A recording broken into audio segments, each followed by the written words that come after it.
Bonjour, nous sommes le samedi 16 mai 2015, vous êtes sur PAL Radio et édition spéciale consacrée donc à ce principal titre de cette fin d'après-midi. L'avion des 15 terroristes d'Écolia s'est écrasé dans les Alpes suite à des orages très violents dans le massif montagneux situé au centre du Lancaster.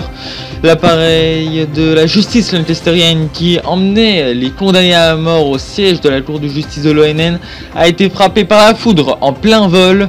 En effet, les terroristes avaient fait appel à la CJONN pour étudier leur cas et ainsi espérer échapper à la peine de mort.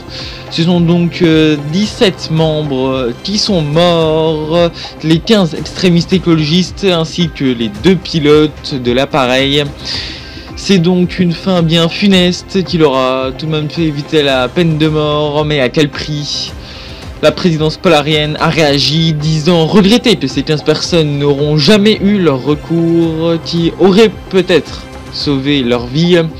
Même si quelques voix, notamment chez les socialistes polariens extrême gauche, crient au complot, le palais Rotenberg rappelle que ces orages sont imprévisibles et peuvent toucher n'importe qui, n'importe quand.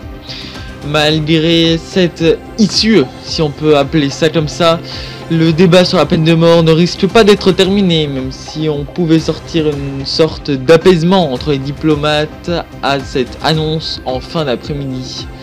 Et même si c'est triste à dire, mais ce n'est pas, mais même si cet événement met fin un petit peu à cette crise des terroristes d'Écolia, c'est très loin certainement d'être la fin de la crise autour de la peine de mort. Merci de nous avoir suivis.